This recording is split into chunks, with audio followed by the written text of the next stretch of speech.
Welcome to episode 96 of The Inside Bite. I'm your host, Tim Schaefer. I'm here with my co-host, Rudy. How you doing this week? Hey, I'm good. I just, same old stuff. No change, really. I was just saying before that I was jealous that, you're going to the beach. Obviously, you live in a nice, warmer place than I do. Yes, the Sunshine State. Yeah, definitely one thing I'm jealous of, but I will say I'm not really jealous of Florida in many other ways. No, but But even weather alone, once you're like the weather's a big one. mid-July and it's about 105 to 110, you're not going to be Oh jealous. my God. Yeah, God. Especially me, I don't do well with the heat, but like my wife is like the complete opposite. She's like, it's 95 degrees out. Let's go outside. I'm like, no, I can't. I don't want to. I didn't even know it got 95 up there. That's Oh that's yeah, actually impressive. that's not, common, but it can Yeah. happen. They just went to the beach. Once we finish recording, I'll meet them down there. But yes, it's finally getting that time frame to where like summer's about to start, and that's going to be a thing. So it's Yeah. good. That kind of ends the whole my favorite bits of like fall and spring to where I Hmm. can go hiking and it stays in like the 70s and it feels good. There's no way I'm Sure. going hiking in like 95, 105-degree weather, you know. So Oh, that's strictly craziness. pools, beaches, that sort of vibe, you know. Right. But yes, it is nice to just see like a bright, shiny, beautiful day. So that's good. Of course. We'll get over our dad lame small talk here, but let's get into this main subject. And we're trying to figure out what we even wanted to do. But I guess let's just go over the big hot thing right now. And you Yes. can start us here. Yeah. So basically, the topic that we're gonna tackle today is, I'd say, specifically bad PC ports. Although we can open it up more than that. But PC ports lately have been. I don't know what's going on. I don't understand. I truly wonder if it's a combination of things. I know sometimes people want to give people the benefit of the doubt. Always like it's hard to develop for PC. Yeah, but why are they able to do it so many times? There's so many big games. Notably, every Microsoft published game I've played on PC has zero problems Hmm. ever, right? So, and then if you want to say it's all because Microsoft has a lot of money, well, there's plenty of indie games that run perfectly fine. Like take Roller Drome, for example, a game that came out recently, ran perfectly. It was running at like 100 frames the whole time, Well, no clearly money's problems. not it because what we're going to Money's talk about not is it. EA. They couldn't be an any richer company. Oh my God, yeah, So, loaded. um, But yeah, I wanted to yeah. tackle that, and What is happening on PC? I really want to know. Yeah, I don't, I don't understand. I will say this though, just like anyone who plays on Xbox or PS5 primarily, if they get a game here and there that doesn't perform well, you know, I don't think that will deter them from continuing to play on console. Just the same with me. I still vastly prefer to play on a PC. Is it annoying? Sure. But all it's done, it's just made me better at sticking to my guns. For example, I didn't go get Star Wars on PS5. I'm just like, I'm not buying it until they fix it. When they fix it, I'll go get it. And so it's fine. It's not like I don't have a million other games to play anyway. Yeah, it'd be So, one thing if we were starving for good content, but we're not. We're right. actually in the opposite of that. We're trying to find small little pockets where we don't have anything to play. Exactly. We're in the opposite. And I know it's a joke or whatever, and some people are serious because they really take this console war thing so seriously. But when people kind of get pleasure out of the fact that the PC port is bad, it's kind of makes me scratch my head. Like, so Yeah. you're okay with these companies, putting out a crappy product as long as it doesn't affect you directly? Is that what you're saying? Because I find that very strange. I play on PC, but I still think Redfall, for example, should be more than 30 on Xbox. Hmm. I feel like everyone should think that way. You want all the games on every platform, they should be performing well. Well, the biggest reason for that over anything else is I want cross play and cross progression across all Right. platforms, right? And it Exactly. really sucks. Okay, let's think of Redfall. Okay, I'm on PC, I'm getting 60. Friend playing with me is playing 30 on console. Isn't that really weird to both be playing the same game and having very vastly different experiences? But It then that sure goes is. into Yeah. the whole discussion on a lot of people don't think it's even a difference whatsoever or can't even Right. notice a Right. difference, which I don't know. Come on, let's get And real. we've real. talked Yeah. about that one, how crazy we think that is. But Um, overall, for me personally, I feel pretty like bad if like, oh, I'm playing with a friend and they're just stuck at 30 and it's a online right. shooter that just like, I don't know. Yeah. It just Yeah, definitely weird. it's definitely not enough to make me want to stop playing on PC. But I will say it is a little tiring where every time I get a new AAA game, it's like a roll of the dice. Is this one going to work? Is it not going to work? I mean, we It's can kind of a name a pain. lot of them. I mean, Oh Callisto yeah, it's been Protocol, Hogwarts. Hogwarts wasn't perfect, but it had issues. Yes. Yeah. Um, What was the well, Dying Jedi Light Survivor, 2? Dying Light Um, 2, oh, Last of Us. Last of Us was horrible. I'm not making any excuses, but just to Dying Light, I think it Yeah. was co-op specifically on PC for some reason was broken, which is even more annoying that you got the game to work, but as soon as you put someone else in it, it doesn't work for some reason. So that's Well, when interesting. that game came out, I remember being able to play similar games in that same time frame on my rig with no issues, but that game gave me serious issues. Yeah, So I yeah, do know that. But yep, anyway, yep. but that was just like, okay, well, maybe I need to upgrade my parts. But here we are in a scenario. This is lead into Jedi Survivor. People are having 4090s. You know how expensive a card? That's $1,500 card. If you buy so it right now, ridiculous. you can't even find them. So you got to buy them secondhand for like what, almost close to $2,000. Oh my god, they're super Imagine expensive. Yeah. spending that much money and you can't even hit 60. I That's the mean, thing that come kills on, me is come on. I hate when listen, I understand that when you have an issue on console or PC, everyone's not going to experience it. But when people say that, it's like, okay, what is the point of you saying that? Does that mean all of a sudden that I don't have these issues or that it's not a widespread thing because it doesn't really change anything. I have a very high-end computer and I haven't tried it, to be fair. I haven't tried the game out, but I saw people playing with 3080 Ti's and like you Well, said, to try it 4090s. out, you're gonna spend $70 just to what? Maybe be Yeah, just to be disappointed. disappointed. Why would I want to even dive into that? It's just I find it kind of ridiculous. Again, like the Greg Millers of the world, celebrating that the PC port doesn't work. I just find that interesting because there's been many times where I wouldn't say that the console version is broken, but it doesn't perform as well as it should. It's running at a low frame rate, whatever. And Yeah, but weirdly, they're in a better state right now. In this, well, let's Mhm. just say the last year, they're Right, weirdly having better optimized experiences over right, there.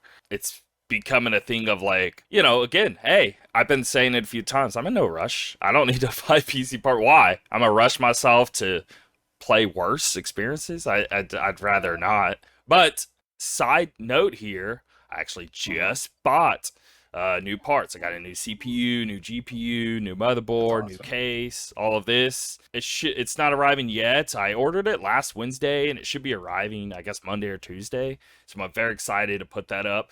And again, just in time for Redfall, so now I'm not going to be stuck, console That's 30. I'll great. actually be able to play at 60. And I am looking forward to that game. It looks great. Yeah, I was pretty bummed about the console port, but now knowing that, well, I'll be good to play on PC. Now I'm not. Now I'm excited again.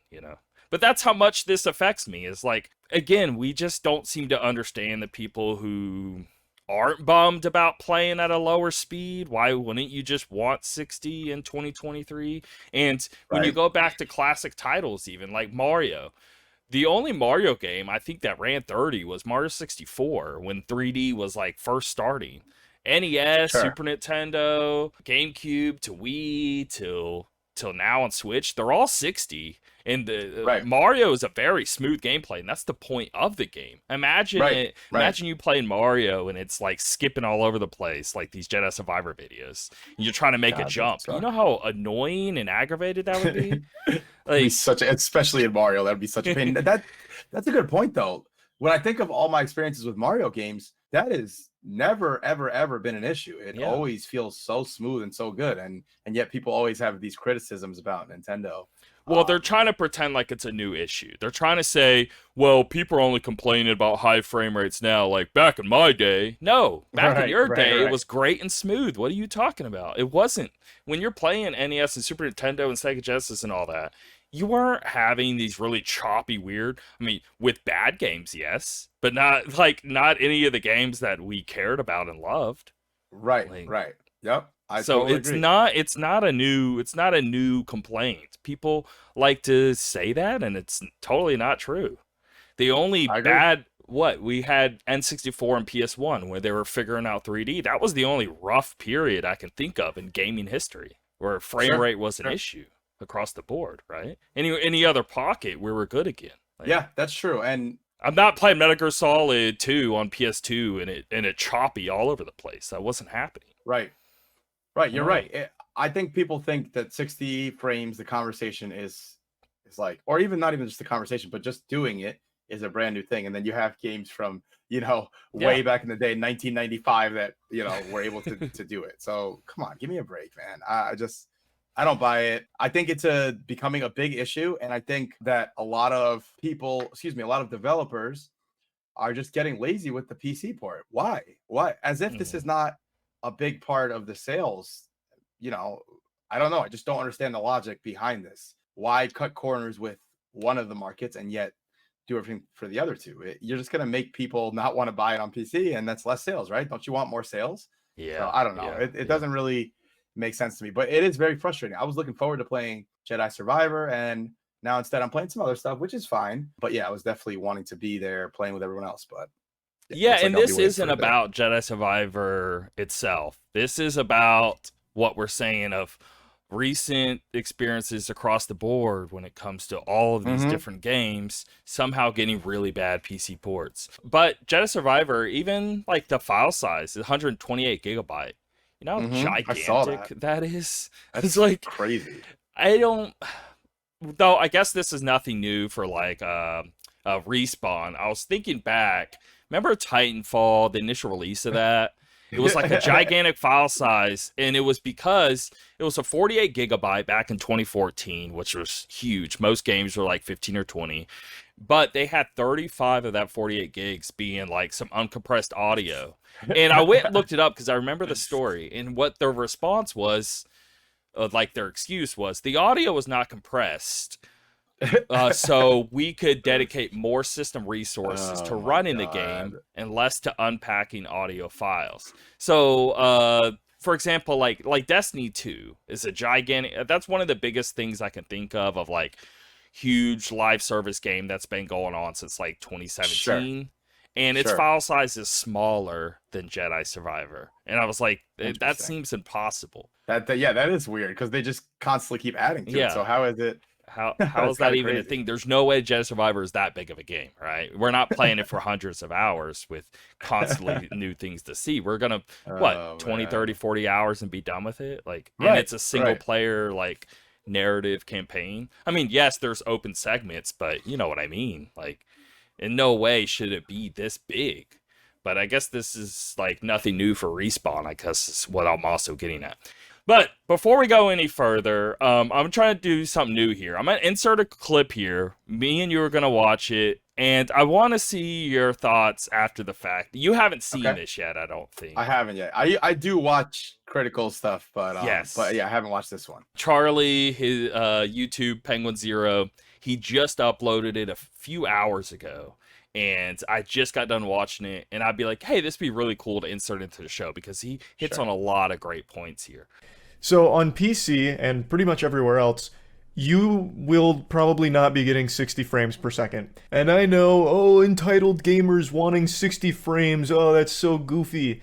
Well, bah humbug to you as well, Ebenezer Scrooge. If you're paying $70, this is a $70 game. If you're paying $70 and not even getting the bare minimum of performance, then you are a if you're trying to defend that. When you're paying that kind of money, you should be getting high quality product for it. But there is not a single report I have read from anyone that is able to maintain a consistent 60 frames per second with this title, no matter what you're running. You could be running the state-of-the-art quantum computational technology, absolute, $100,000 hardware, 4090s out the wazoo, and you will still not be getting 60 frames per second in this game consistently. Most people are getting between 40 and 50 FPS. And for a lot of people's machines, seeing 40 FPS is like finding a shiny Pokemon. And one other thing that I should mention with Jedi Survivor, though it doesn't apply to every bad PC port, but it certainly does for this game, is that it uses Denuvo DRM. I'm sure you've all at least heard of Denuvo before. It's become the boogeyman of DRM because it has been shown to make game performance worse. To what extent and exactly how big of an effect it has on performance is always a bit of a toss-up and a case-by-case basis on the game itself, but it does have a proven negative effect on the performance of a game. The reason companies use Denuvo is because they're all so fearful of piracy that they take the nuclear option and choose Denuvo to try and protect it, though even in those cases the games still end up getting cracked and people still pirate them. It just takes them a little longer. But you sacrifice the actual performance of your game for your paying customers in order to give yourself like an extra week of no piracy. What ends up happening is when a game has this and a normal person buys the game, like me, I buy the game, I'm subject to that de novo DRM, and that makes my game's performance worse. Whereas the people who pirate the game that are taking a week before it comes out, or 2 weeks, whatever, they now get that game without de novo, thus their performance is actually better than the paying customers. That's ridiculous. That's so ass backwards, it's laughable. It's almost poetic. In their delusional attempts to combat piracy, they end up encouraging it by offering pirates a better product if you pirate the game than paying customers. And in Jedi Survivor's case, it's even more lunacy because the de novo, the DRM, all of it is so extreme that if you try and load this game on what it deems as too many computers, it'll shut you out from even playing the game. There have been players reporting that because of de novo, they've been locked out of the game because it thinks that they're playing it on multiple computers, thus it's like, combating piracy. When that's not even what's happening. It's out of control. Back to just general PC ports being terrible and like a trend of this going on. It's still unforgivable to even be getting 40 and 50 FPS in this day and age and paying full price for the game, which has become kind of the trend in the industry, which is so weird, and why I'm talking about it, because this isn't like some rare exception. This isn't some unicorn where like, oh man, somehow they f***ed up a PC port. How could they have done that? No, this is like super normal. Right now, we live in the time period where it's push it out and we'll fix it later. Just ship it and we'll fix it somewhere down the line and that should be fine. Which is trash. That's horrible business practice. And what's even sadder is the amount of brainwashed drone zombies that defend this and actually attack people that call it out, saying that they're just entitled gamers. How can you be demanding this from developers to get it right off rip, to get it perfect when they ship it? This is silly. You're being a bunch of goobers. Obviously, they're going to fix this game at some point. They treat it like it's a NFT investment or something. Like, oh, it's gonna be great at some point. And yeah, maybe sometimes it does get fixed, most notably Callisto Protocol. That shipped in the worst state I've ever seen for a PC port. It was borderline unplayable with how bad that was, but they fixed it shortly thereafter. But it shouldn't have ever shipped that way. It's not like they didn't know these problems existed. It's not like this all of a sudden came out of nowhere, like, oh my god, there was a ghost in the machine and it corrupted everything right when it launched. No, they would have been aware of it, but they still decided to ship it anyway in that state just to meet the deadline. And it ruined the reputation of that game forever. And right now that's happening with Star Wars Jedi Survivor. A game, when it launches, should be in a good state. But just performance problems like never getting 60 FPS, constant stuttering, those kind of things, they're there when the game's about to ship. I wish more people would stop the defensiveness of, why are you guys complaining? I mean, even on our own post in our group, there's always, it just blows my mind. Like, if it doesn't bother you, that's one thing, fine. But to actively go against the people who are, trying to voice their complaints about it so that this changes, that part kind of blows my mind. I'm a PC elitist baby whining because I don't get my 8K 4000 FPS. Like, come on, dude. It's like, dude, that's not what I was saying. Like, listen, I will say for myself personally, after spending this much money on this computer, yeah, my expectations are way higher than your average person. Fine. But when I'm sitting here complaining about a game's performance, it's not really like that. It's like, you guys are not even doing, the game doesn't even run. Like SkillUp's video, he showed how his cutscenes, yeah. Yeah. It's like, come on. And then people are like, well, it's not fair to Jedi Survivor because you played on PC and it was a bad version, and therefore you didn't recommend it. How is that not fair? And how is that my fault? Like, I'm supposed to know. Right. That's like saying that I played the PS5 version and it was messed up, but the PC version is good, therefore I shouldn't rate it that way. Like, that doesn't make any sense. Yeah. It's, you play it on one of the platforms, it doesn't work well, unless you're reviewing, and he even does say, by the way, reviewed on PC. So if that's your issue, he says it. But yeah, I don't get it, man. I don't know why so many people are like sticking their fingers in their ears. I don't hear you. Wow. Like, it's kind of how I feel at this point. Yeah, it doesn't affect me. So everyone it does affect is stupid because they should do the same piece of hardware I use. And so silly. I don't get the argument there. Even if it's great for you and you buy it on PS5, first of all, it's not great there. But Right. let's just say it was. Okay, hypothetically, it's perfect on Series X and PS5 and not on PC. Why should that be acceptable still? Like people should still be like, man, yeah, I'm having a good experience here on Xbox, but that really sucks, and we should still be upset at them for releasing a version of it on one of these platforms that's bad. Not, Of course. haha, you suck, you got the bad platform. Like you're attacking the customer, and you're not attacking the person who made it a bad version. Like, Yeah, exactly. they already have now got a bad experience buying a bad version, and you're gonna double down on the victim and not the person who put it out. It's so dumb. It's such a strange time. People, there are plenty of games I play on PC and I have great experiences, or else I wouldn't be playing on PC. But whenever these games come out like this, yeah, of course I highlight it. But I just find it interesting when the people come running so excited to say that the PC port is having trouble. But my friend Matt sent me a clip on Series X and PS5. It's showing that it's running at like 33 to 44 frames most of the time, and that it's running at 720p on PlayStation. It's like, how are you going to say that? I guess what they're doing is this: like your version's worse than mine, so I don't care. Your version's worse than mine. They're both bad, but your version's worse, so I'm happy and you're not because your version's a little worse. That's all. It's people attacking each other instead of going at the issue itself. I don't know. You know what it reminds me of? It reminds me of like politics. It's like, oh yeah, well your side sucks. Instead of getting upset at the actual politicians, you're getting upset at the other people. It's like, why are we attacking each other? We should be attacking the people giving us the bad products. Like, I agree.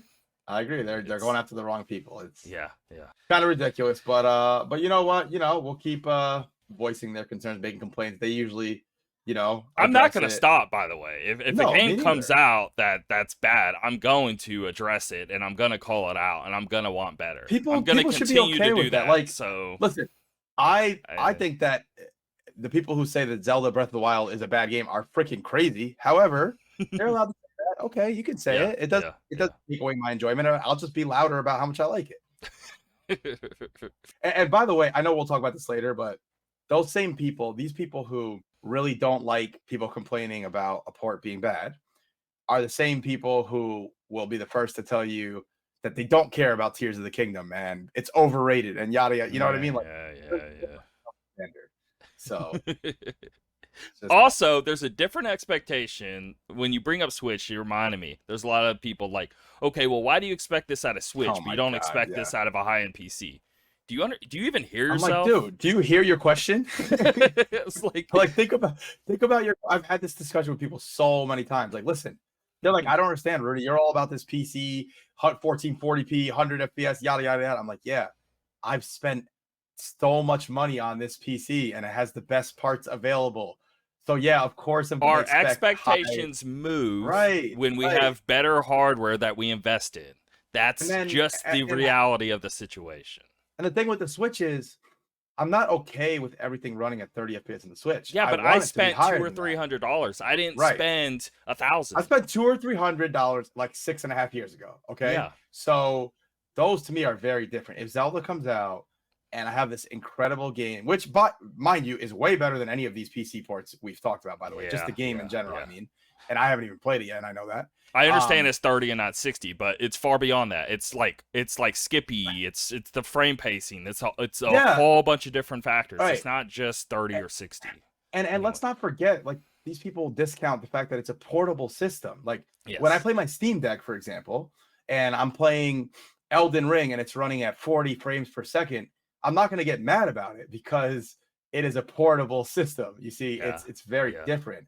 So to me, it's just expectation. That's all. I'm not forgiving Nintendo all the time. They get away with everything. I've been very critical of Nintendo when they do something that I feel is, but I think it's incredibly impressive that a device that is far worse than our phones can put out far better products of games than our phones. Like, yep. I totally agree. But it's just a bad faith argument. People know when they say that, they know the truth, right? They're just, they're kind of acting like Well, it should be the same thing when they know it's not, obviously. So Yeah, again, our expectations are different based off of the hardware we're playing on. It is. I'm not expecting Zelda to be 4K 60 when it's a portable machine running off of some like mobile chip from way back in 2015. Like it's not gonna be the same. So I'm going to expect, like a more like it's like 3DS. I go and buy a 3DS. Imagine going and buying a 3DS during the time frame of like a PS4 being out, right? And then you're complaining about your 3DS not pushing out PS4 visuals and performance. right, You know how right, stupid exactly. that is? We're not. Exactly. We're expecting a handheld little thing to play whatever cool little Mario or Zelda game, but we're not expecting a PS4 performance out of a 3DS. We weren't, and we're not doing the same here. We're not expecting PS5 performance out of a Switch. We're not. Yeah, I agree. Like if the Switch puts out a game, a first party title, let's say, and it runs at 30 FPS, but it's not consistent and it has a bunch of glitches and there's a game breaking bug, then yes, I will call it out. Even Remember if it's when we handheld complained system. about the forest being terrible frame Yes. rate? I complained Yep. about it. I was Mhm. upset about that. I was like, this Oh, yeah. sucks. And a lot of people complained and they kept trying to make it better and better. And it's a lot better state because of that. If no one were to complain, do you really think they'd go in there and try to address it? No.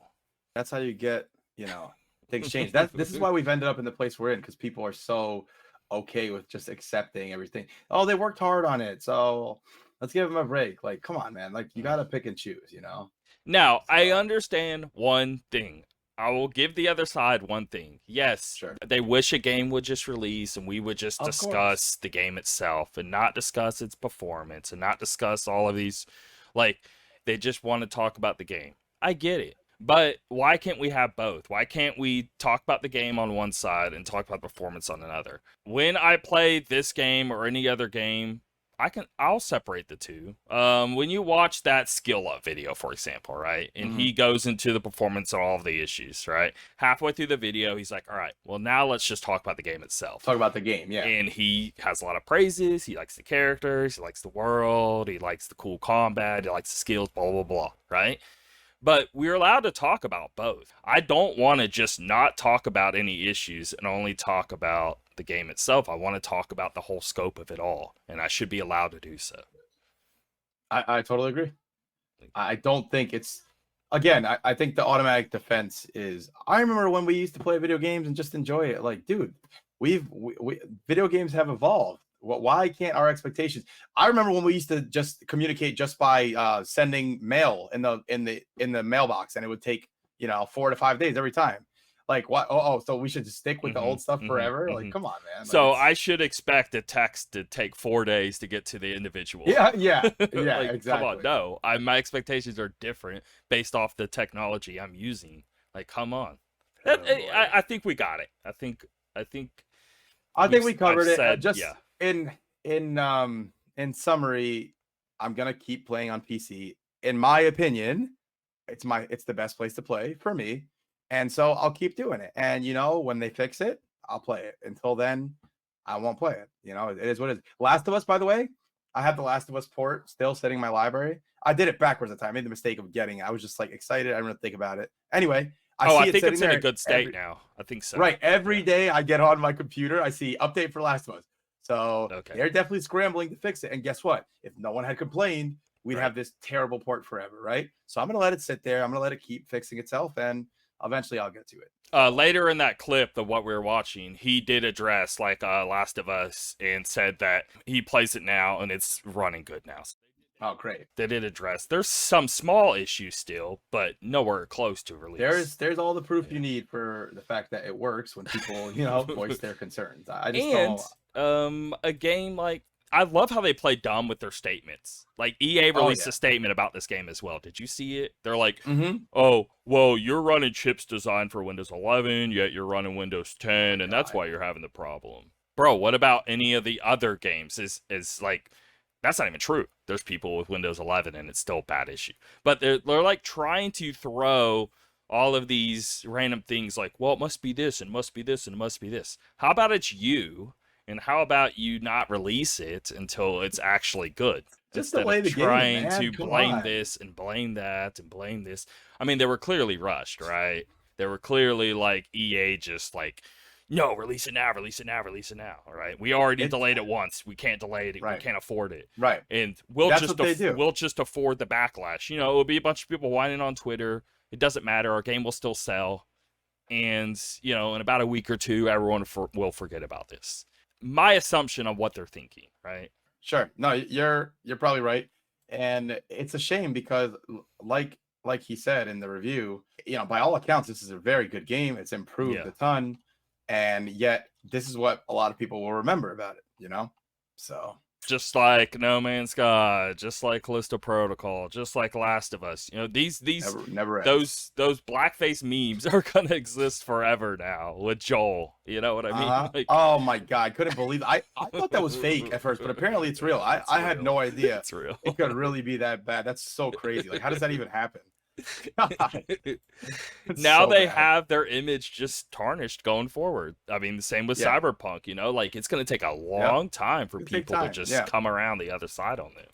Yep, I totally agree. So let's see where it goes from here. But yeah, I definitely will be waiting on that one. And whenever it's good, I'll join all you guys talking about it, who are, you know, everyone who's conversing about it. Yeah, again, I'm not big into Star Wars. I don't have any huge urge to play this, but as a game in general, it does look pretty fun and good. It looks good, yeah. When I'm ignoring the issues, it still looks like a good game in all the other factors. And like, I enjoyed the first game, but again, like, we've already said, like, it was good, not great, and I'd rather actually play like a Souls game actually than that. But still, I mean, like, you know, I'm always down for a new game that's cool and all. Yeah, still worth checking out for sure. So yeah, it'll happen eventually, I'm sure. So all right.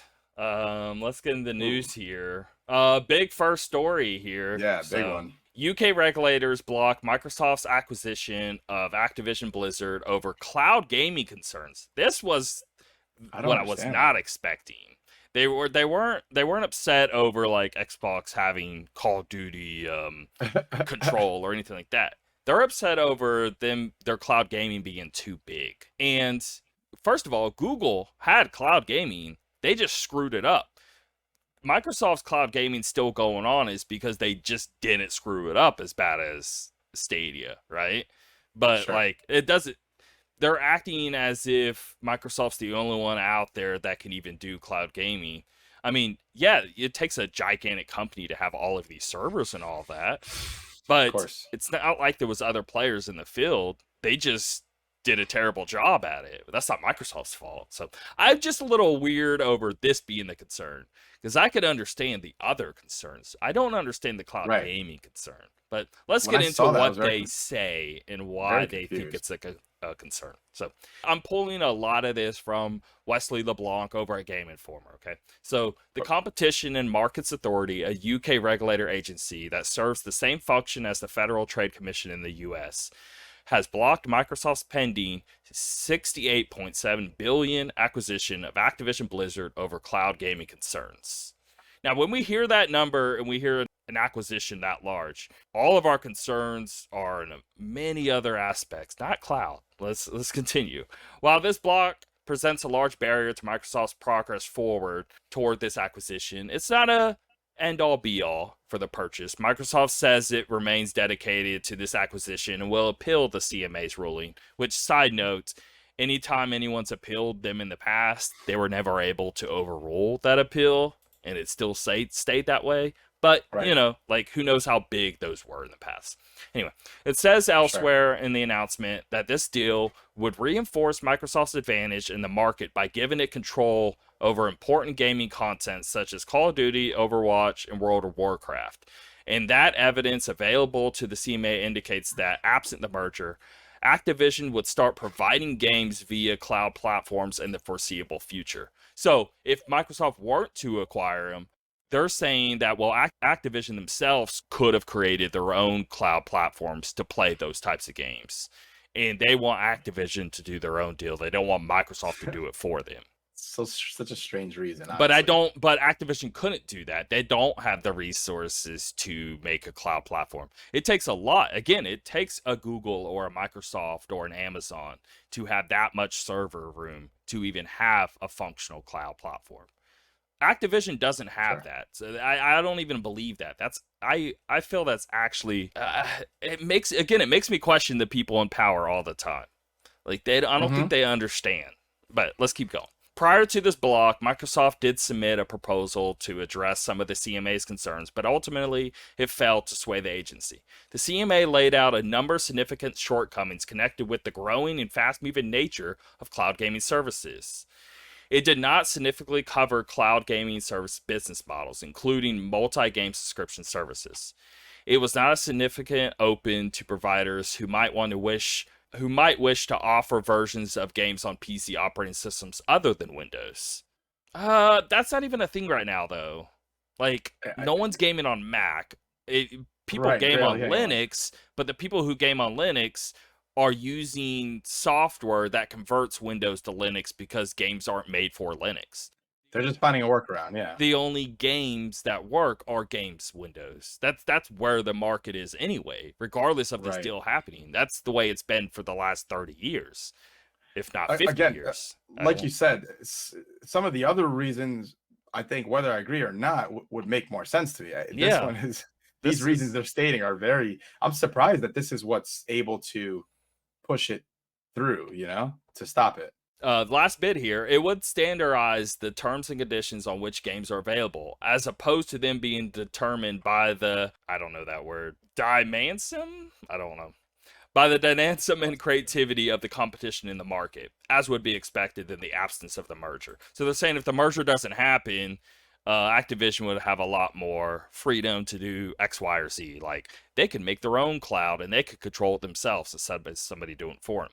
But again, you would have to have, I can't even think of more than 3 companies. I can only think of Amazon, Google, and Microsoft, right? There's no one else. Those are like the big ones, yeah. That would ever even have the server room to even run something like this. So there's no other companies that can run something like that, for a number of years constantly. That's so much money. I don't think people understand how much money for millions of users. I mean, Game Pass right now is at like 25, 26 million, something like that. Right. And those were numbers from last year, maybe even 2 years ago. It's maybe even 30 million. Whatever. Regardless, having that many play cloud all at the same time, I don't know who else could do it. I don't know if anyone could do it. Honestly, it's like totally ridiculous. I do believe, and whether it's 5 years, 10, 20 years, like, gaming will be in a space to where cloud thing, it just feels like a natural evolution of just somebody just loading up a device and you're just immediately selecting it and going right into it,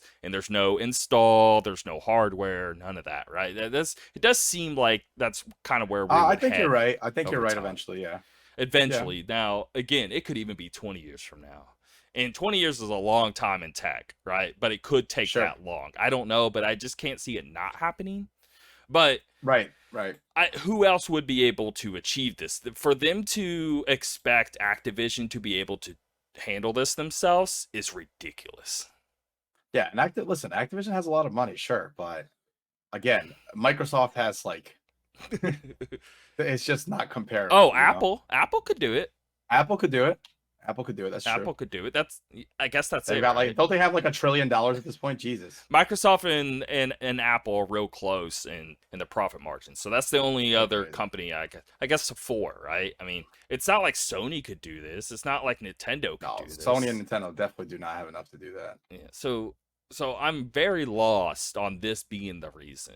I think they're clearly completely out of the realm of knowing what they're talking about. But yeah, again, like, this is the expectation of any higher power, right? They just don't know. Right. It's like, remember the Facebook stuff whenever they're having the court cases God, they clearly didn't understand. Those technology. Are the greatest. There was like one where they were doing the TikTok hearing with the CEO. Yeah. And she's like, tell me why TikTok should exist in America with videos like this. And it's like 2 girls dressed up as Mario and Luigi just dancing. She's like, this is so vulgar. I'm like, oh, these people just they don't understand. It's so funny. Like, how do these people end up in these positions and they don't know the first thing about technology or social media or anything? It's just so funny. Because again, what are our actual real concerns? A real concern of an acquisition this big would just be someone being able to control in general, right? Microsoft just being like, okay, let's say they agree to 10 years, and after those 10 years, they immediately cut it off, and we're like, we're taking it ourselves, ha ha ha. That's a fear. A fear is not the cloud. Yeah, right. I don't know.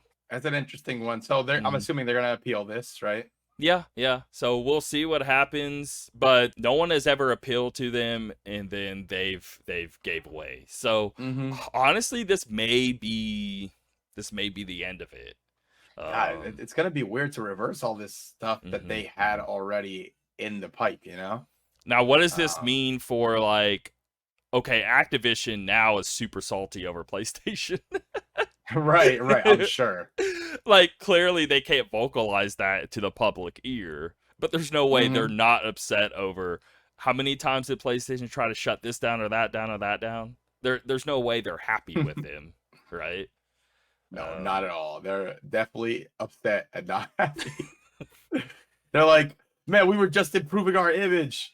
Now we got to do this again from scratch. And they were about to make, like, what, 68 billion? Like, there's, I don't know. The aftermath is going to be interesting with that. And then me rooting for this to happen, I don't see any reason to do that because I don't know. I don't really, a big company acquiring something, that's just kind of beyond my concerns. I don't care. I just want to. I'm just indifferent to it, you know? Yeah. I was hoping for the PC stuff. I was hoping for, like, oh, maybe World of Warcraft would come to Xbox. Oh, maybe we'd be able to just have a lot more, like, better, cooler features because Activision, like, I don't know, they just don't have as much to offer as Microsoft could offer in terms of us being able to play a game in this way or that way. And the other thing I was hoping was, now listen, I don't think that Microsoft manages all their studios the best, like 343, for example.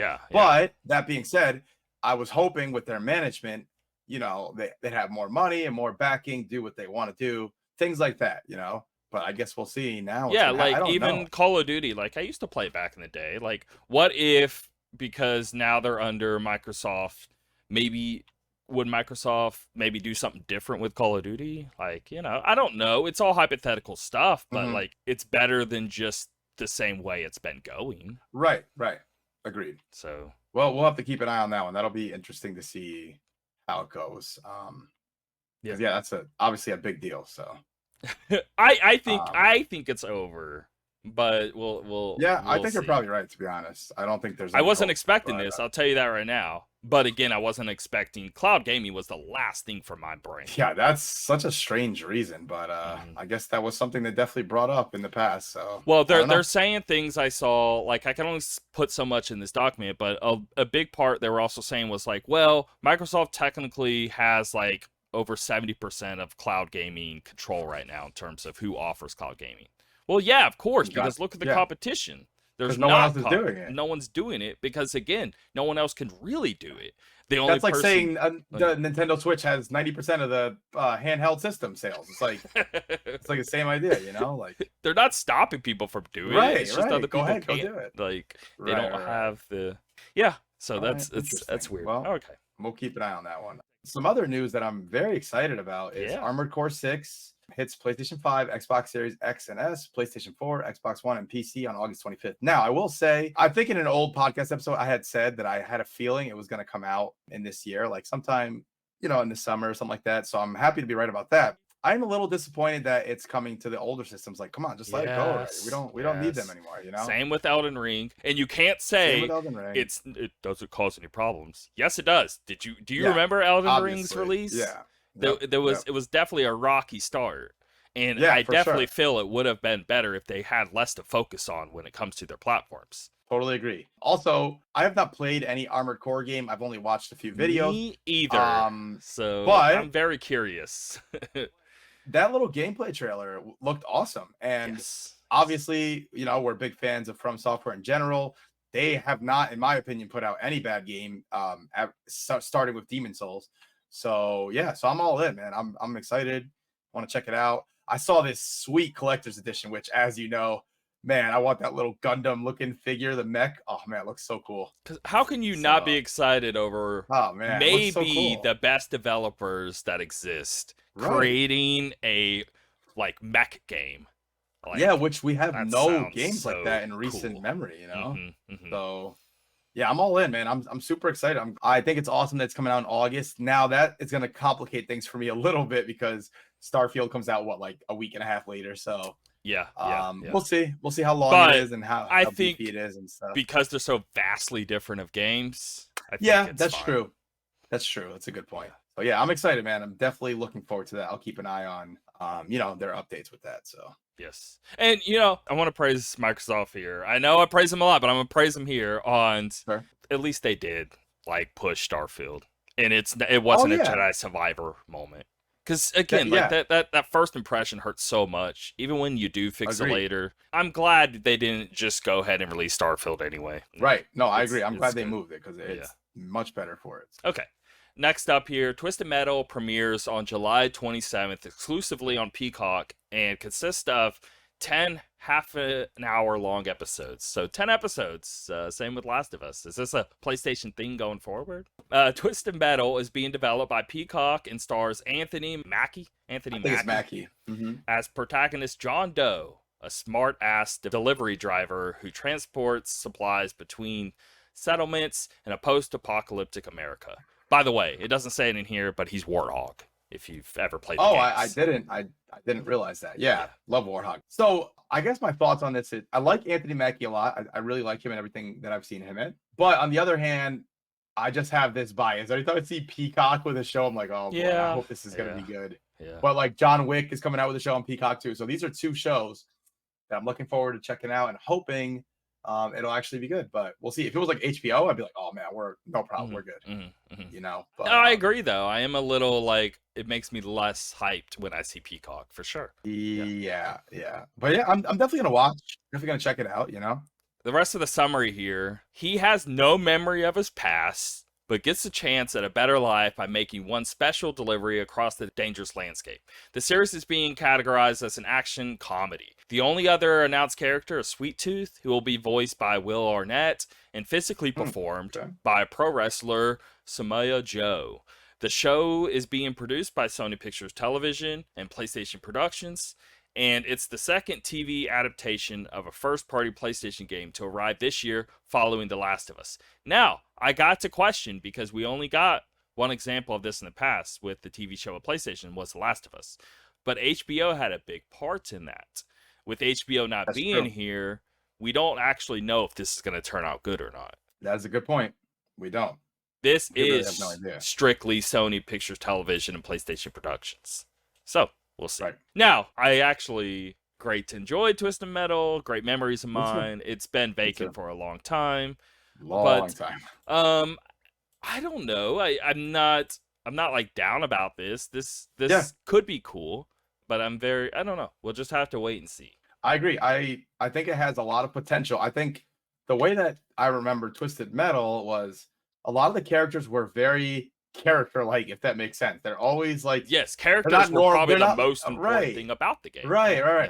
They're never normal, boring, dull people. They were always some sort of crazy personality. like Outlaw. It's like two twins that used to be cops and now they're going against the system. And then you have like I'm trying to think of what was like, there was like some flower hippie girl and like a green car. I think I remember Thumper, and I remember Thumper was awesome with like the purple Cadillac. Yep. Yeah. No, that was definitely a good time. So I hope they do it Axel with the two big wheels. Yep.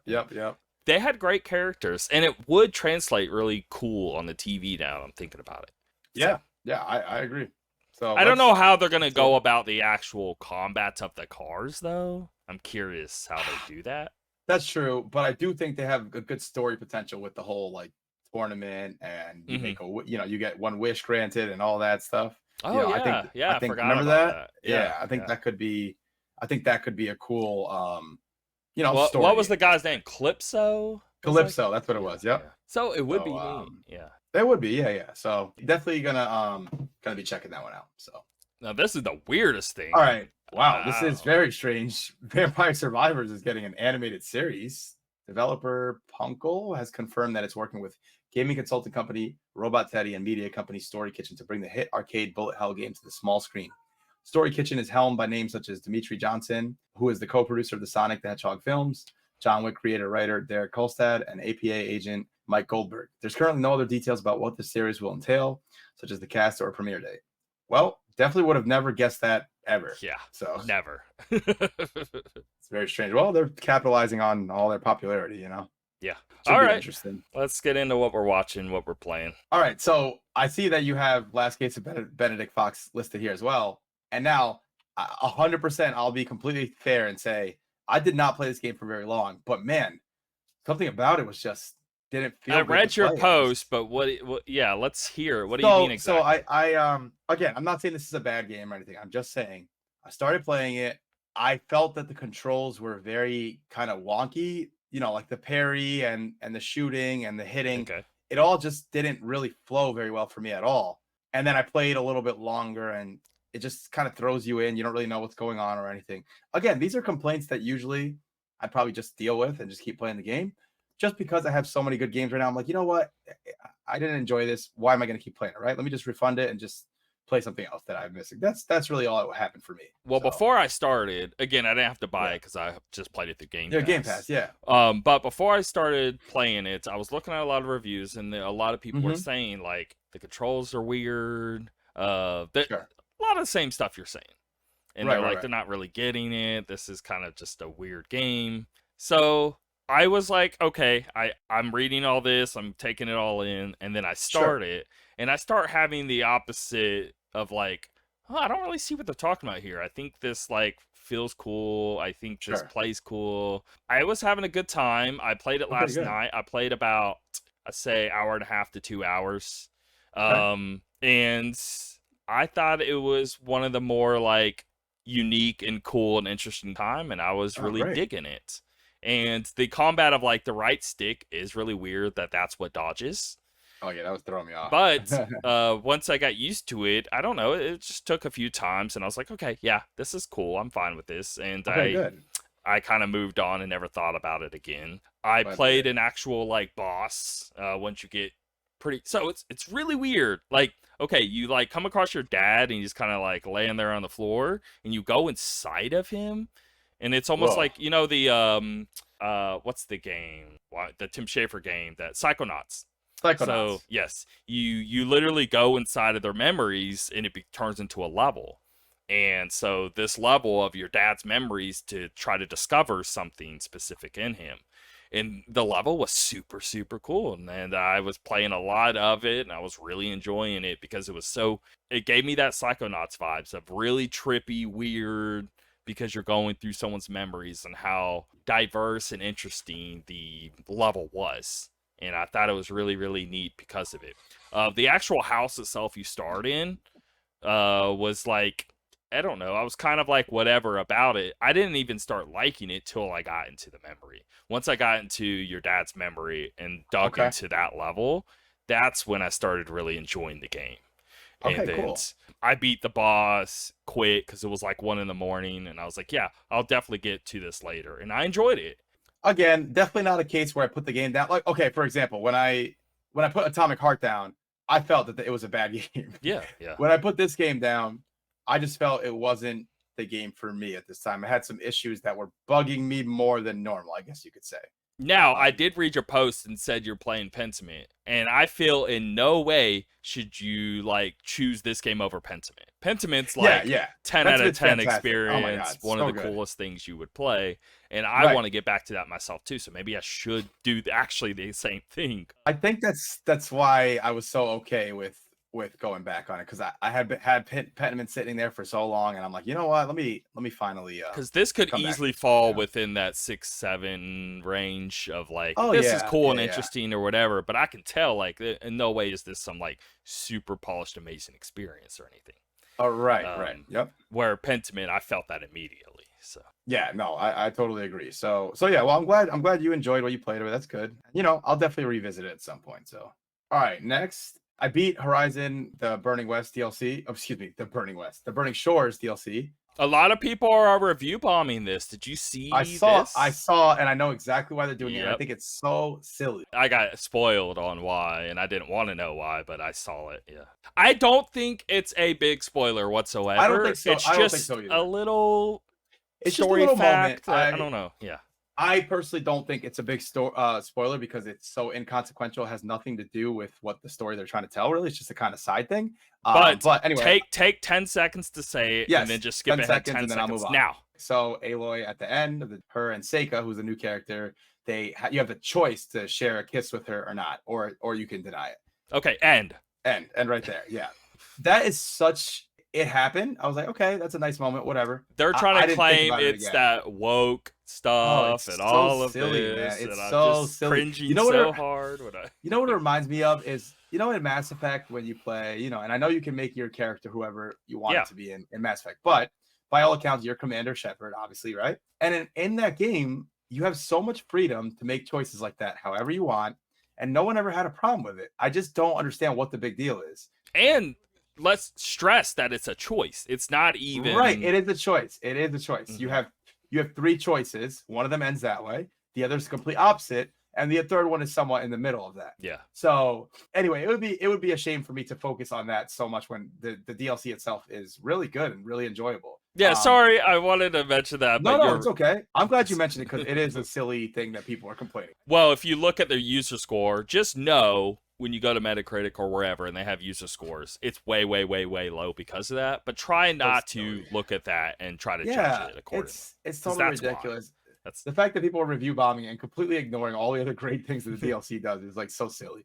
But here's what I'll say about it. So it took me about 10 hours or so, and that's with doing the side missions, the main missions, and one of the cauldrons. There was one extra cauldron in the DLC. I didn't do like the little tedious stuff. Collect these figures and stuff. I didn't do that stuff. Anyway, the first thing I noticed is that each of your categories for your upgrades and your skills, they all got a new like branch with a few new skills and a few new like one extra sort of like major skill, that you can trigger and use in battle, which I thought was really cool because some of the new ones are awesome. There's a bunch of new weapons, but there's one in particular that's like a game changer. It's really awesome. There's new outfits, new dyes, new skins, all that stuff, all the stuff you would expect from a DLC. But what I really liked about it is they introduced a new machine, which you see in the trailers. You see the water wing, which you can ride on like you did towards the end of the game, but you can also dive into the water with it. And the flying is so much more prominent in the DLC. You don't have to. You can use the boat if you'd like, but I was using the flying a lot. Well, because you don't even get that towards the end of the original game, right? Exactly. So now with this, you just have it the whole time? You have it the whole time. Yep. Okay. You can just call it whenever you want. You don't have to go out and find one. Like it's just an option on your, like your items. It's an option to call the water wing. Now you also can't play this till you actually beat the.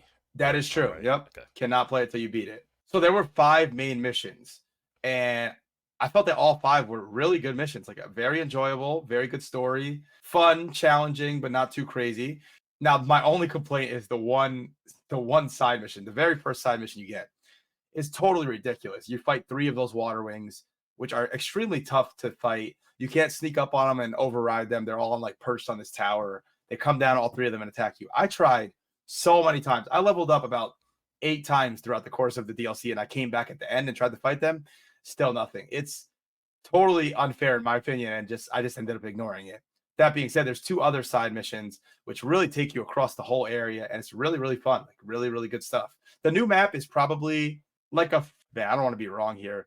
If I had to guess, maybe like 1/6 of the total map, something like that. It's a chunky area with a bunch of islands, and you can navigate around them. And yeah, so by the time you finish the DLC, they really set you up very well for the next Horizon. The game already ended in a way that could be continued into the third Horizon game, but this kind of like accelerates that a little more and leaves it in a really good place for a sequel, which I was happy about. So yeah, man, I thought it was great. It was really good. Now, one more thing I want to work your brain around is so there's a lot happening with Horizon now. So there's an MMO coming. I heard about that. Yep. There is by NCSoft, I want to say is who it was, and then there is an actual just like more like Monster Hunter multiplayer thing also coming, where it's more like a co-op thing.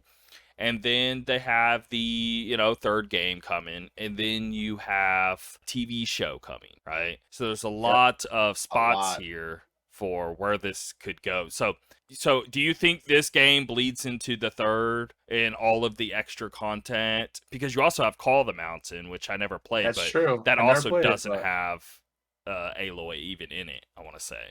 If it oh, does, it's is just she like not in it? I didn't it's know maybe that. cameo appearances, but you're not playing as her. Interesting. Okay. Yeah. So I'm curious, like maybe this bleeds into 3 and all of that other stuff is just I don't know how they work the other stuff with the story. Right, right. Yeah, I'm curious because again, I don't really have much knowledge of Call of the Mountain.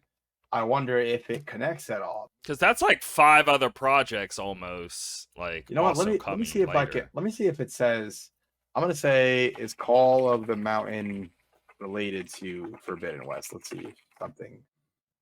Is it a sequel to Forbidden West? It's not a direct sequel. It's still interactive with the previous 2 games in terms of its timeline, narrative, and gameplay aspects, and featured a cameo from Aloy. Okay, yeah, it sounds like it's not that consequential, at least from what I Yeah. can tell.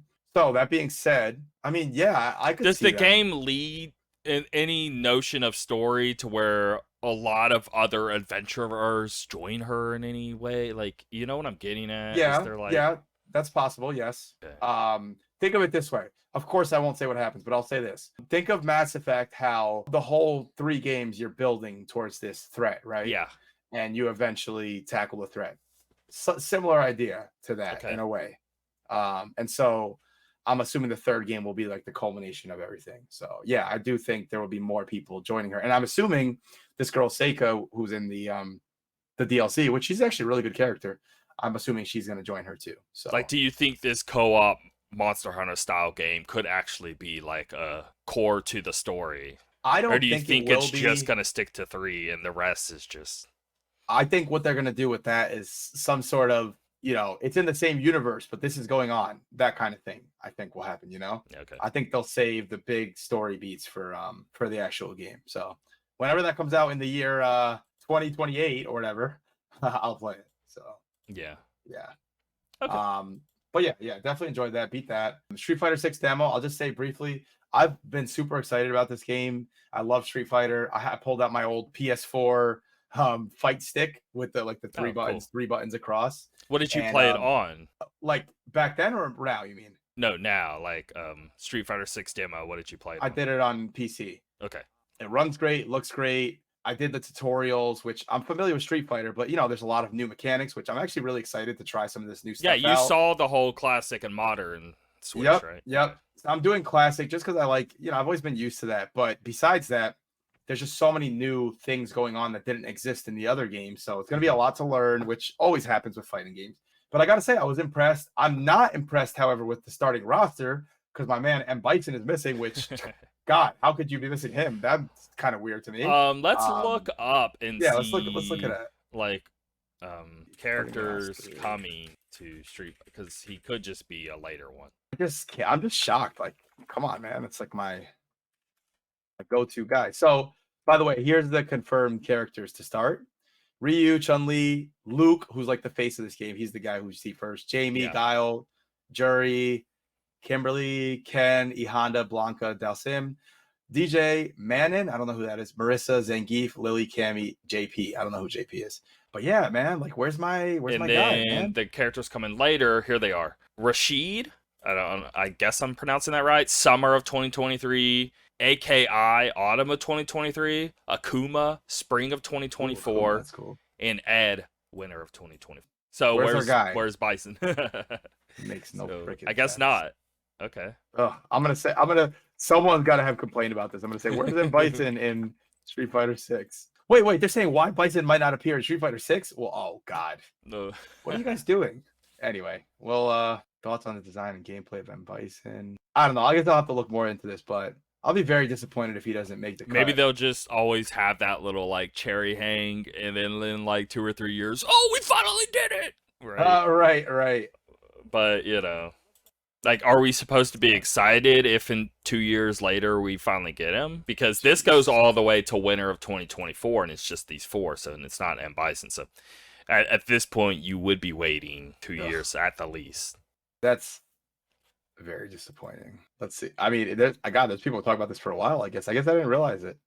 This guy's like, will M. Bison make an appearance in Street Fighter 6? They said, of course, easy choice for DLC, but I don't know. Yeah.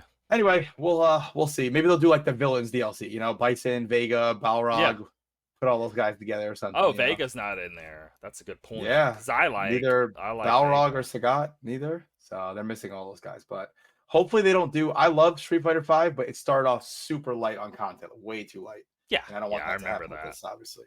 No, it's not happening here. It doesn't look like it. Like did you play a bit of the World Tour? Yeah. So it looks pretty meaty. Actually, I did all the tutorials. Oh, sorry. One thing with the tutorial, did you when you actually just fight after the tutorial, did you turn on commentary and check it out? Oh, I thought didn't. No, you totally should. Oh God. Okay. All right. Maybe I'll do that. But yeah, I made my character and I did like the World Tour thing. I only played it for 10 minutes and then I stopped. I was like, I've seen enough. This is good enough. But I'm excited. I played as much as I could, and you basically get to play the first area. I was trying to keep in tradition with the Street Fighter 4 or 5 characters, and I made myself super jacked, super big, huge arms, shoulders. Which is hilarious because the characters are already super jacked. They're already in this game. So I can only imagine. No, I when I was messing with it, first of all, I want to hugely specify how in-depth the creator system is. Oh my god. Yeah. Everything, anything you could possibly imagine, you can change. Whatever you want, you can do. It's pretty impressive. So I made a female. I was trying to make her very like agile and very fast, and it does specify when you pick male to female, you will get attributes like that. So gotcha. All right. Well, I enjoyed it. I'm excited. So I'm looking forward to that one. And I'm glad to see it's running well and it looks good. No problems there. Oh, what do you think about just like, because my only complaint was just like the core gameplay itself just feeling you know what? Not as good as the others. I guess I can't say with certainty yet, only because I did the tutorials, I learned the mechanics, but I haven't done what I typically do with Street Fighter games where it's like I'll sit there with a character and try to learn them and combo and everything, right? Once I start doing that, I'll probably have a better idea. Right? I mean, right now, it's fine, whatever. I can't really tell too much yet. Okay. But I do like the idea of these new mechanics, Like I like all the new features and the new content and all of that. I'm just a little iffy on just the core gameplay itself being I don't feel as good as 4 or 5. Yeah, no, I'm gonna see. But I like the idea of everything's a risk and reward. Like you can use the parry system, but if you run out of bars and you get hit, then you burn out and then you're stunned. And so it's cool for them. Yeah, it's that new I forget what they call it. It's like it's like divine. It's like something charge or gear charge. I can't remember. But there's definitely a big new mechanic in this to where you can sort of like use spurts of it or charge it all at once. Right. You're absolutely right. I just, for the life of me, can't. I was actually confused and I never really quite understood it. It's definitely a little complicated, but yeah, I'm gonna keep messing with it when it comes out. I already mentioned Pentiment real quick. I just barely started playing it again just to get back into the story. Some crazy stuff is happening. I'm really enjoying it again. But the game I'll talk about the most is The Witness, which I've been playing a lot of again. I think I still have my Steam Deck on right there, still with it on. I remember playing this game for the first time in 2016 on my PlayStation, and I just fell in love with it. I don't even know how to describe this, how much I love this game and how good I think it is. It's a puzzle game, yes, but it's a big, huge open world island. And the main mechanic is, yes, drawing lines, right? But it's so much more than that. There's a lot of environmental puzzles going on. There's, look at it this way, look at it that way. There's so many perspective changes. There's it's just such a smart game. And there's so many completely optional things in the game that you might never see if you don't really explore the island thoroughly. What I like about it is you can go here, get stuck, and just leave and go walk to another island. The game is so good at, you'll find a collection of 5 tiles, and that's like they'll teach you the language of this sort of tile, right? Do the first one super easy, second one a little harder, and so on. Once you complete those, there's no reward, but now you have the knowledge of how to complete this particular type of puzzle, right? Then you go with you, and then all of a sudden, you find this way across the island. You find that particular puzzle in this obscure spot, and then they start combining them, and then they start throwing more and more and more at you. It's just, I just think it's such a smart game. It's really impressive. So I remember this being one of your favorite games like ever, and I remember me just being an idiot and it being too hard for me. But dude, it is definitely hard. And I know a lot of times when people say stuff like, my advice is don't look at anything up. Don't ever look anything up. And I know sometimes people don't like hearing that because they're like, dude, this is too hard for me. I need to look something up. I get that.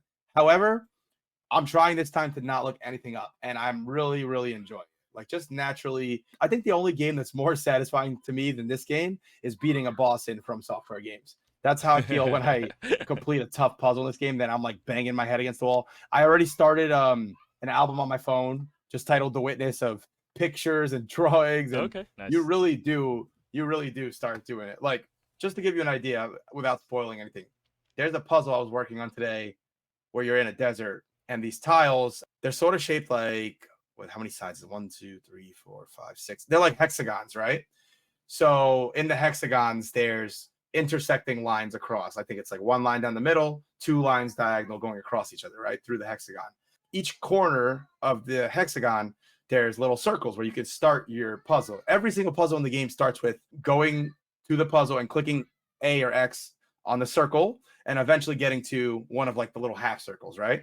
And so this puzzle, you start off, you first see the first tile is just like very straightforward. Like, you see the sun kind of shining on 3/4 of the tile, and it shows, if you look at it from a certain angle, it shows like it's been scratched, you know? And the only way you could see it is when the sun is shining on it.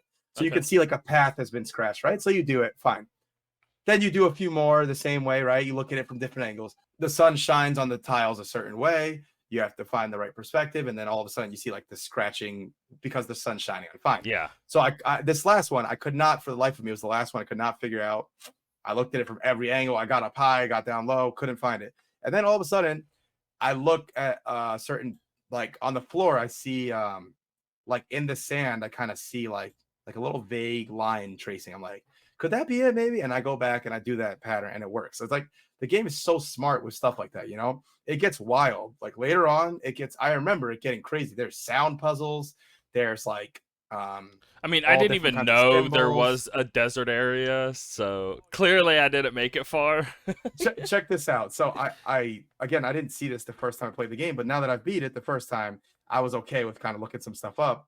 And I found this picture, which I'll try to show you here. Hold on. It shows the whole map. I kind of can make it out, but yeah. I'm just gonna send you a picture. Okay. But it shows the whole I saw like map the desert at like the top left. Yeah, someone laid the whole thing out, which I think is so cool, because now this time around, I'm using the map to kind of navigate. Like, where do I want to go to first? Because I kind of remember, you know, what's in the desert, what's in the treehouse, whatever, you know. So yeah, I think it's one of the very best games I've ever played. Honestly, like, no exaggeration. It's so smart. I mean, I played it at release. Maybe I should just give it another shot. I will, just for the sake. I mean, it's hard to like. Yeah. It's one of your favorite games ever. It's hard for me to just. Yeah. It can't not be good at least. So. Oh yeah, dude. It's I've played a lot of puzzle games, and this one takes the cake for me. I see why it took so long to make too. It took him like, you know, Jonathan Blow is the developer. He made Braid too, which I don't know if you played that one. Yeah, I did. But that's also another fantastic game. Took him like 8 years development time, but man, it was well worth it from what I can tell. And he's working on a new game now, and I'm sure it'll be great again. So yeah, man. So I'm gonna keep. Oh, he is working on something right now. That's cool. He is working on something. I actually had never heard of this before, but someone said he's making not Sudoku, but it's a name that's similar to that. Oh, Sokoban. Okay. Improving gameplay animation on the new Jonathan Blow Sokoban style game. I guess Sokoban is like I don't know sort of. Yeah, Sokoban is a puzzle video game in which the player pushes boxes around in a warehouse trying to get them to storage locations. Oh, okay. It was developed in 1981. Ones like that, yeah. Yeah, so he's riffing on this idea, but of course he's gonna take it to like some crazy level. And I'll just send you this image real quick of, he put like a GIF up of, I guess, like a still from his game so far. I'll send it over to you. It looks beautiful, but obviously I don't know anything about the gameplay or anything yet, but I'll send it. Okay. Yeah. I'm with you. It's hard to really tell, but you can't tell, but it looks interesting for sure. Yeah, I mean, I haven't seen anything like that before, so that's cool. Yeah. So I'm interested, man, especially after you made this game. So okay. So yeah. Cool. But yeah, that's where I'm at for this week. How about you? Let's see here. We already talked about Last Case of Benedict Fox. I am enjoying it, but again, like 7 ranges so far. Sure. Mario Party Superstars. So I bought the voucher because I went to go buy Tears of the Kingdom. There's a Okay. lot of preview footage out there now. A lot of people are getting their hands on it. A lot of people are getting their hands on it. And I remember I shared one. What was it? Skill Up's the one I showed. Yes, I watched that one too. That was a great preview. Sorry, let's get some Zelda talk in before we Sure. end the episode here, just because we got to fit it in. Now Right. there's all this preview footage out there, and a lot of people Man, are being able to so play, exciting. looking to be about like an hour of playing, and then about like an hour of watching a Nintendo Rep play, and kind of going back and forth. It's bits of like, oh, he played it for 30 minutes, I played it for 30 minutes, and kind of hand it back and forth. But wow, all of the gameplay stuff, it is just focusing clearly on the actual like gameplay mechanics of like fusing and traversing and exploring and all of that. But now that we're seeing so much of it, I'm starting to realize Breath of the Wild is going to look very, very basic to this game. Yeah, this game seems like the sandbox is just going crazy, man. Wow. I'm so excited. And from the outside looking in, some people could take that as a negative because, like, well, I want them to lean more into the Zelda stuff. But if you just try to push that out of your mind and just watch one of these preview things, go watch the Skill Up one. I think that was, even over the trailer that we saw, this has got me the most hyped I've ever been on this game because they do the freedoms of you can do so much crazy stuff that it's like, dude, I don't even care if it's Zelda or if it's, I don't know, Star Fox or something. Call it whatever you want to call it. This looks to be the most fun, creative, intensive development I've ever seen in a video game. I don't understand how they even got this working. It is so in-depth on mixing this and that to things you would never imagine, and it working crazy well. It works so well that it could even like hurt you in the sense of like, oh, you didn't angle that fan in the exact angle, so now it actually like maybe killed you, or maybe you didn't move the fire into the exact spot it needed for the air to flow in the correct manner for you to be able to fly over this gap or something, right? Like, it's so precise and so creative in its engine. And I'm just like, now I see what took so long. I can just imagine as they were making it breaking left and right constantly. And they just spending so much time trying to get it to function, much less make a game out of it. And I'm so impressed that we got to see the trailer of all of this Zelda stuff, and the game is on top of it the coolest sandbox experience I've ever seen in a video game, like bar none.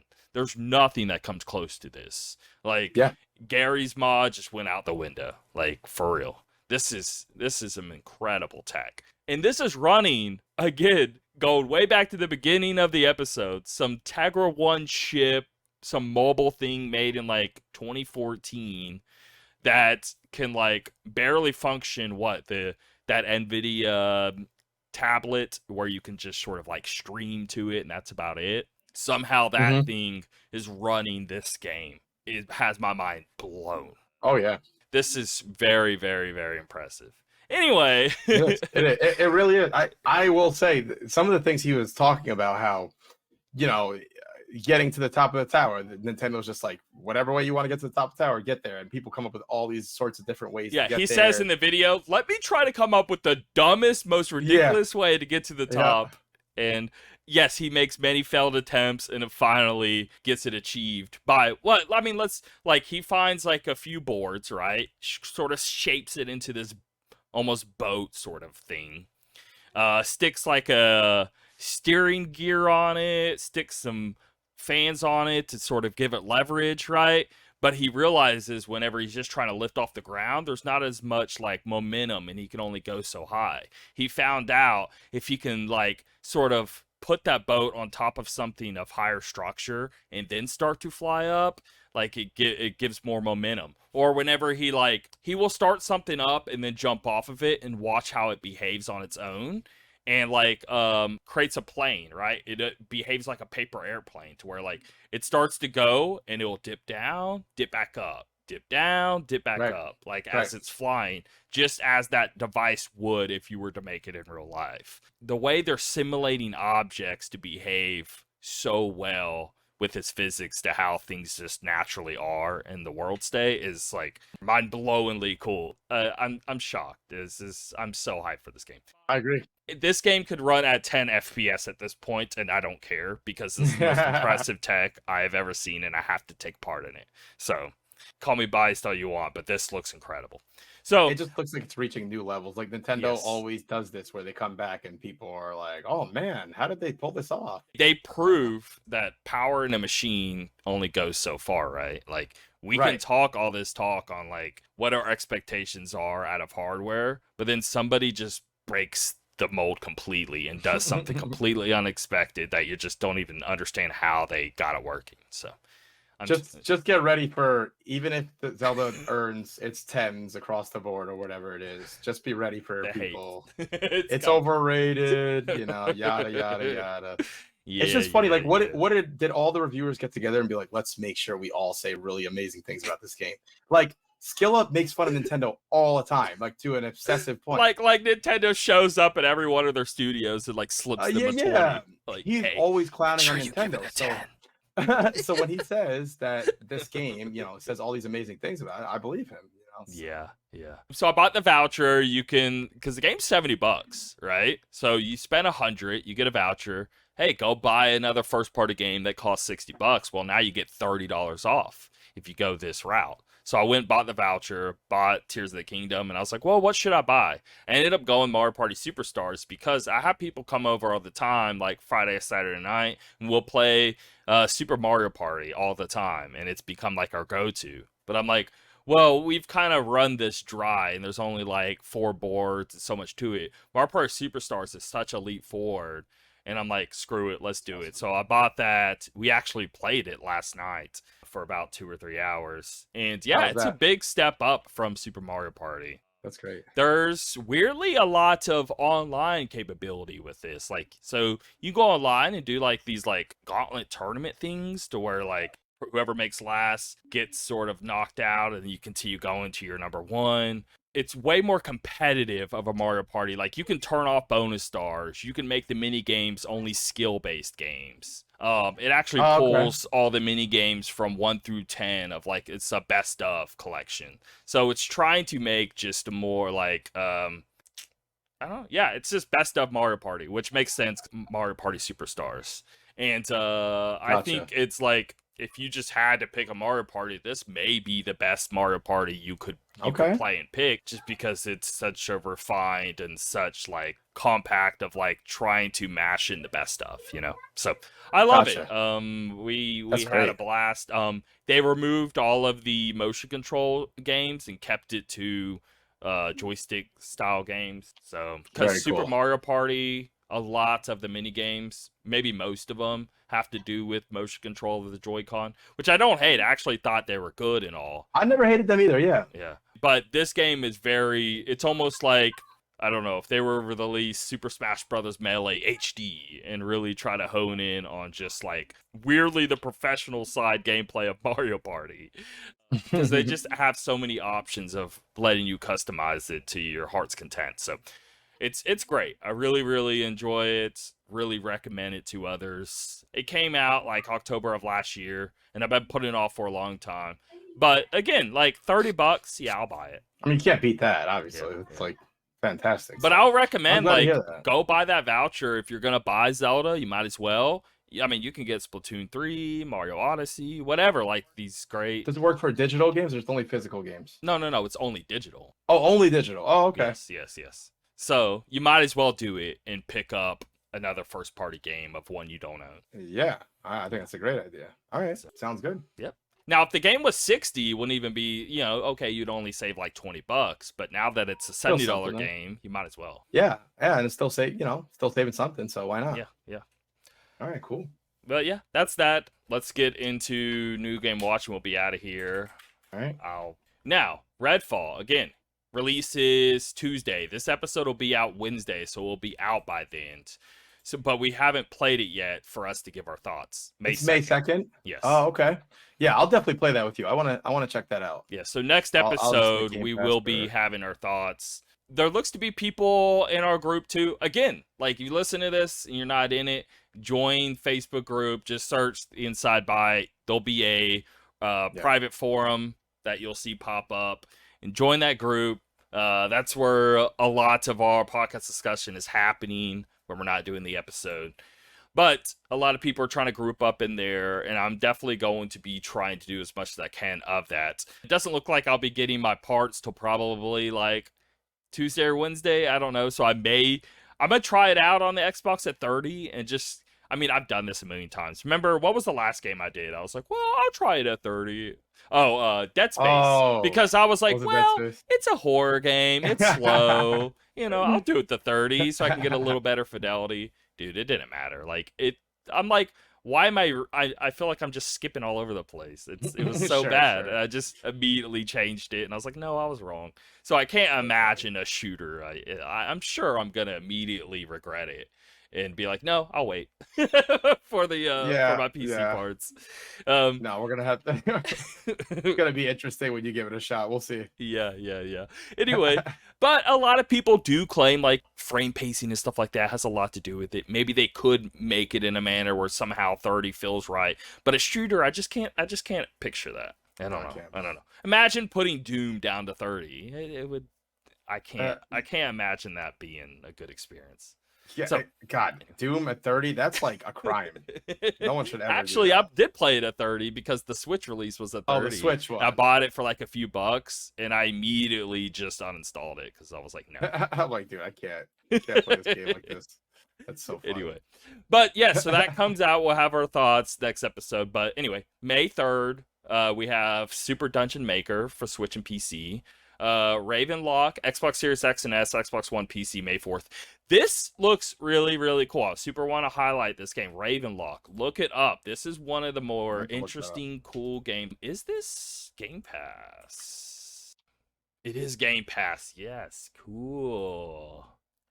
It's like, think of like a PS2 platformer, but really, really This looks cool. pretty and interesting and unique with the like cool Okay. story. And the more I look into this and the more you like skim through, you'll see the environments change a lot, and this game gets really unique and pretty and creative with this design. Like, I think this is one of the cooler creative developer aspects of just like coming up with new ways to make environments and enemies and characters and stuff like that. I think it's a really, really pretty game. I can see like especially a kid just eating this up on just how like WoW inspiring and neat it is. Like, it's like something so unique to its competitors. Sure.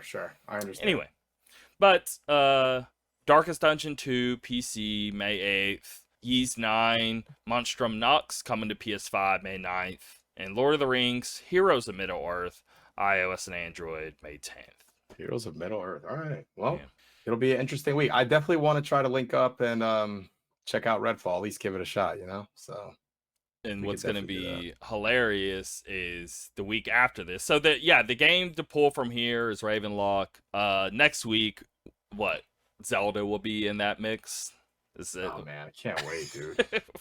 Cannot wait. Can't believe we're this close. We're very close. Wait, hold on. So the end. Hold on. Let me just look real quick. The end of this week. Oh yeah, we have all of this week, and then next week, end of the week, Zelda comes out Friday, right? Oh man, dude, that's so exciting. Yeah. So Super exciting. I finished Xenoblade Chronicles 3. Oh, I did see that. Yeah. Finally beat it. Holy crap. Yes, of course, the ending was just bonkers. And I immediately started up the DLC. It's called Connected Futures, and I get why it's called that, because it definitely connects Xenoblade 1, 2, and 3. And right whenever it starts, it's just like, bam, hits you with, I don't even want to say. But you definitely see some Xenoblade Chronicles 1 in a very strong way in it. Same with 2, and I get what they're doing. They're all sort of mashing all together, and we're going to get why they all connect within this DLC. So I'm super excited to see that. Very cool. Okay. Now that I have it beat, though, if I were to just like, again, this game, I personally put 120 hours into it. I could have beaten it probably 80 or 90, I want to say, but that's still really long to just mainline something. Sure. Yeah, that is. 9.5?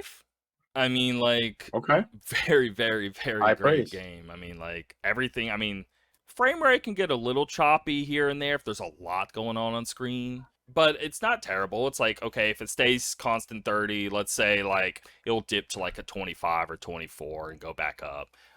But it's nothing like we're seeing with this Jedi Fallen, where it's like going from like what 22 to like 58 and just constantly shuffling the entire time. It's nothing like that. But story's great, combat's great, characters are great, the atmosphere is amazing. I just loved everything about it, and super high praises. Like, I would throw a 10 out of it if it wasn't for, like, I wish the visuals could be better, because it is running on a Switch and it is like 720 and background very blurry. But me personally, I had a 10 out of 10 experience because I played it on Steam Deck through emulation. Gotcha. So I was able to up the resolution. I was able to keep it running at a constant 30. So I had a much better experience than what somebody on Switch would have in terms of its visual aesthetics and performance and all that.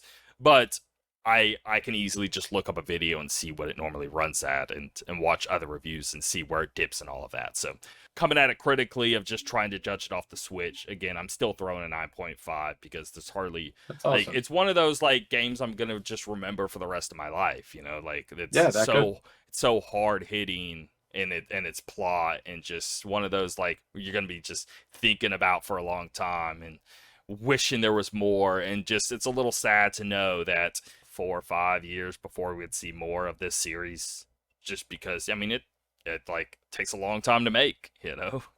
Sure. But again, I want to praise them on, I said it last episode, I think, but it's like 1, 2, 3, the DLCs of 2, the DLC of 3, like, in the span of this is like they've released more content than Final Fantasy easily have. You know what I mean? Like, Final Fantasy, you have like, what, 7, 8, 9 year gaps? Yeah, huge what gaps. It seems God. like. When did Final Fantasy 15 come out again? What year was that? That was a long time ago. I think it was 2015 or 2016. I think it was 2016. 2016. Okay. 2016. Okay. So 7 years.